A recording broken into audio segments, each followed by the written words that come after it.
talk about recovery from addiction and I share my life with you. My name is Nicole. I'm a person in recovery. My sobriety date is July 13th of 2015. Tonight what I'm going to talk to you guys about is I'm going to talk to you about what methamphetamine addiction is like. As you can see, I'm just chilling out on my bed. I'm comfortable. I didn't do any makeup today. I've just been relaxing and working from home.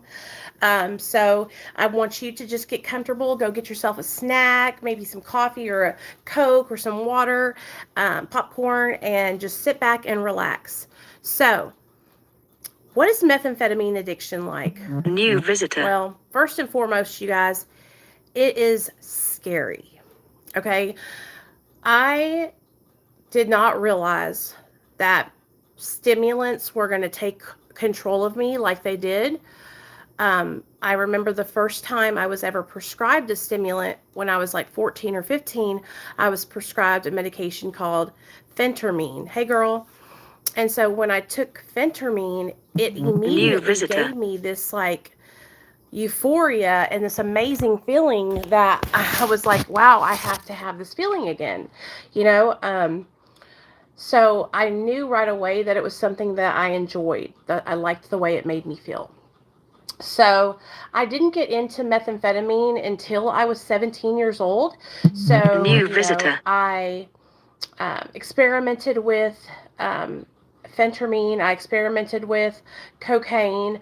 But then when I was 17, I started hanging out with a group of people and I was introduced to methamphetamine. And you're probably going like, Nicole, what do you mean you were introduced to it? Well, growing up in the South, you guys, a lot of people manufacture methamphetamine where I live. And so that's exactly what I mean. I had some friends' parents who were manufacturing methamphetamine in their trailer house. Once I got old enough and I was like 18, 19 years old, I had my friends who were manufacturing methamphetamine. And so that is how I got started using it on a daily basis. By the time I was 17 years old, I was using it every day. I had gotten a job when I graduated high school working for a company called Shoe Carnival. And I was working there. I was making good money. And I was snorting lines of methamphetamine off the back of the toilet every morning when I would get to work. So that way I would have energy and I could do all my tasks for the day. And that was one thing that I loved to do speed for, was because it helped me to get things done and it gave me energy and it kept me thin. It kept my appetite down and it kept me thin. And that was what my goal was, because like I said, I was very insecure about my weight.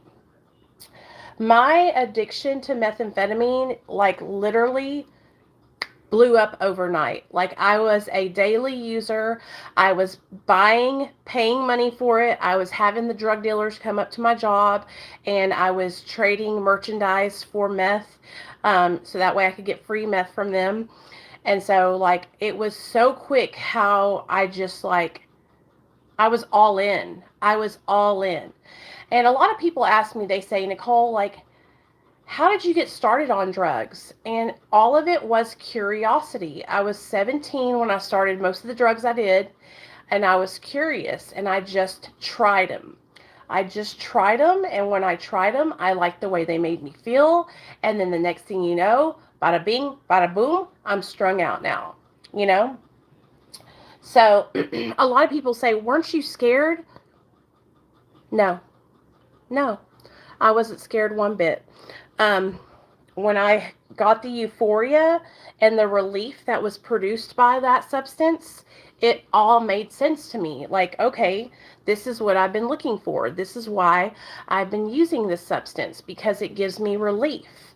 The only time I was ever afraid was when I shot up for the first time.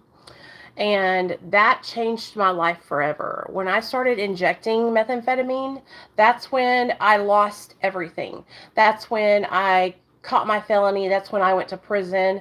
That's when everything started going downhill quick. So my addiction was progressing with methamphetamine from smoking it to snorting it to I would roll it up in a little piece of toilet paper and drink it with a cup of coffee and swallow it. I would put it inside a capsule and swallow it. And eating methamphetamine like that is one of the closest ways to get a euphoria like shooting up. It's so intense when that capsule bursts in your stomach. It's like it's just like shooting up almost. It's very similar. And so I was experimenting and figuring out all these different ways to get high, and what way was the best high, what way I preferred to get high, who I preferred to get high with, all these kind of things, right? So fast forward to November 2008. Me and LD had broken up. We were together for like 5 or 6 years. We had broken up. I had been single for like a year, and I did not give a fuck. I did not want a boyfriend. I wasn't trying to find a boyfriend. I was just living my life, living the high life, right? Well, I was over at my friend Nate's house, and I was dating a girl. Her name was Tammy. And me and Tammy were over at Nate's house, and they kept on going to the back bedroom. And I was getting real suspicious because, see, Tammy was my girlfriend. Like, we were dating each other. And seeing her go back to the back bedroom with Nate was making me jealous. And so I asked him, I was like, why do you guys keep going to the back bedroom? And they were like, oh, it's not a big deal. Well, I walked back there, and I walked in on them, and they were shooting up. And I said, I want to do that. I want to do that. You guys look like you're so much more high than me. And they were like, no, Nicole, you don't need to do this. This will ruin your life. You'll get hooked. You'll never be able to stop. You know, the typical things that everybody says to you whenever you want to shoot up for the first time, right?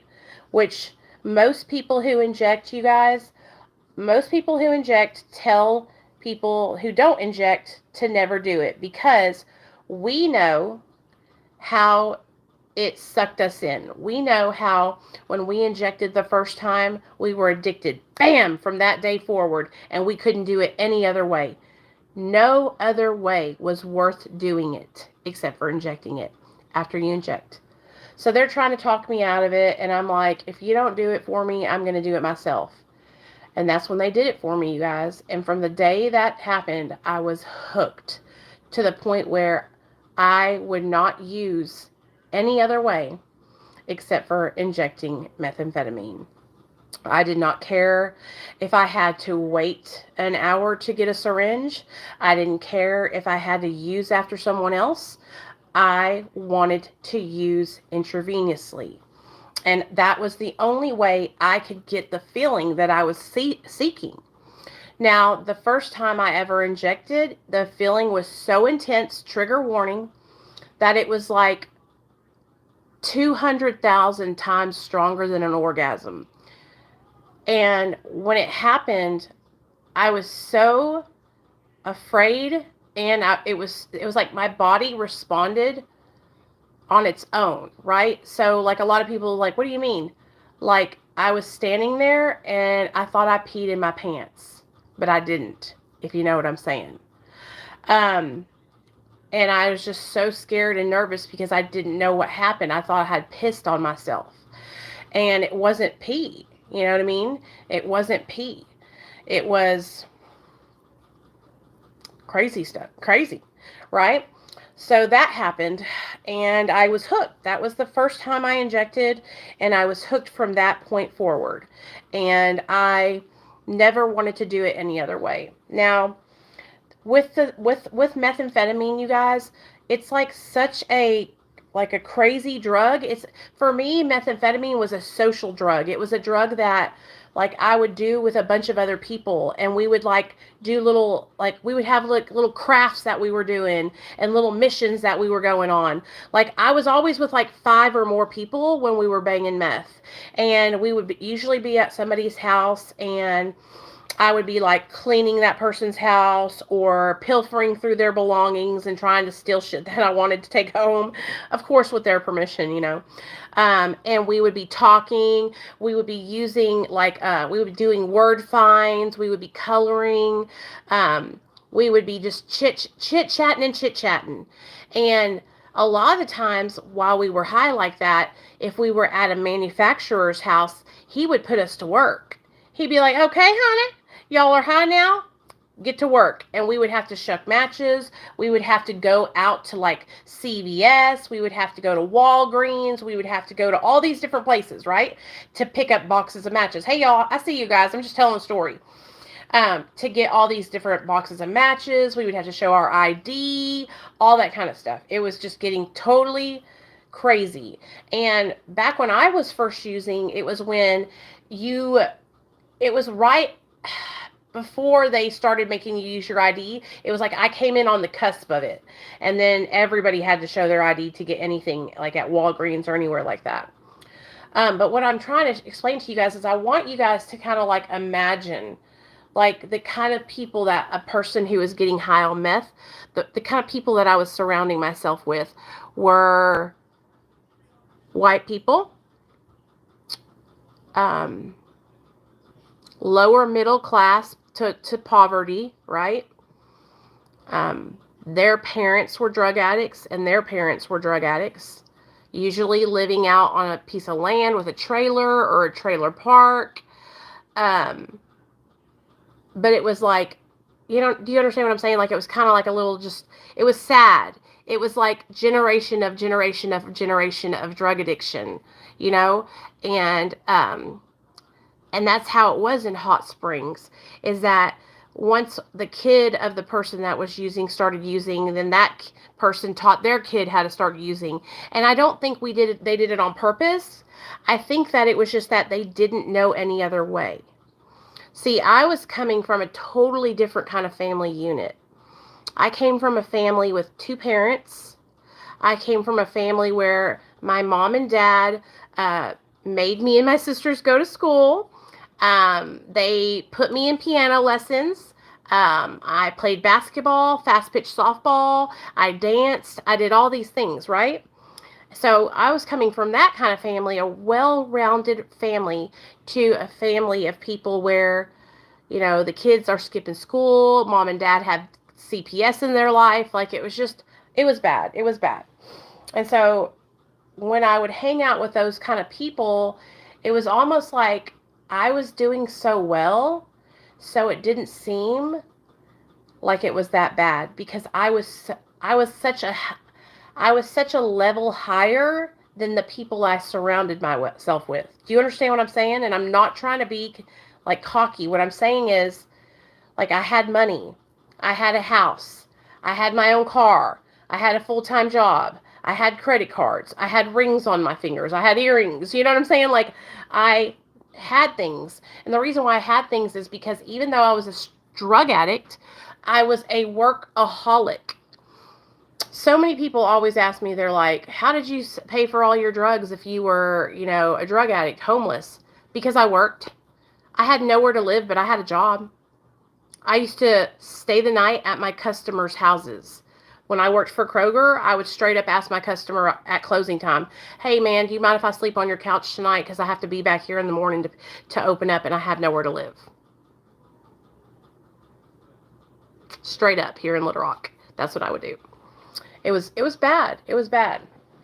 But I knew that I knew I needed to make money so that way I could keep up my habit. And so that's what I did. I made sure that I kept it up. You know what I mean? I made sure that I kept up my habit. I made sure that I, paid for my drugs. I made sure, but everything else was falling to the wayside. Nothing else mattered to me except for my drugs. Whenever I did go, whenever I did try to take care of other things, what would happen? I wouldn't pay my insurance on my car. I would get a flat tire. My car tags would expire. And then shit started snowballing. And so when I first started using drugs at 17 years old, from 17 till I was 26 or 7, so a good 10 years, I had a full-time job. I was gainfully employed, making good money, working in upper management, and tweaking my balls off. And that's what I would do. And I would make, that's how I made my ends meet, right? Once I got out of prison, and I paroled out here to where I live now, that's when shit started getting a little bit more difficult because my addiction progressed, okay? My addiction progressed and I couldn't hide it anymore because, like I said, I was injecting. So I had track marks all over my arms. It was the dead heat of the summer. I couldn't hide it anymore. And so I had, like I said, I had an ADC number. I had been to prison, and it was just, I couldn't hide behind my job anymore, you know? I couldn't hide behind my job. People were starting to take notice. So it was bad, you guys. It was bad. So I want to say, like, what drug took me down through there the quickest? And a lot of people think I would say opiates, right? Because I'm an opiate addict too, for those of you guys that don't know. But I have to be honest and tell you guys, methamphetamine. Methamphetamine made me just so crazy. And that's why it was so bad, because I would act so out of character. I would be so high and I would be up for so many days without sleep that I would hallucinate and I would see people that weren't there and I would talk to myself and I would talk to, you know, accuse people of cheating on me, my boyfriend of cheating on me, you know, like it was just horrendous. I don't know if you guys watch my girl Dixie on TikTok, but the little skits that she does, that was me in active addiction, okay? I was literally jumping on the mattress thinking there was somebody underneath the mattress with my husband. You know, it was ridiculous. It was ridiculous. So, like I said, my meth addiction really spiraled me out of control. It is what made me, like, lose my mind. It's what made me lose my mind. And it's the reason why I went to treatment and my son got taken from me, because me and my friend got into a fight and she owed me money. Well, she didn't want to pay me my money. I hate when people owe you money and y'all are both drug addicts and you know they have the money, but they want to use it so they can get high. And you're like, no, bitch, you owe me, right? And so she owed me and she wouldn't pay me back. And so I went above her head and I went to her old man and I got the money. Well, she called Child Protective Services on me. And that's how my son got taken from me. And that's when I got sober. So, you know, she ended up saving my life and we're friends now. Isn't that crazy? Now we are friends till the end. I forgive her. I'm not mad at her. I understand completely why she did what she did. Absolutely. I was really, really sick and I needed help.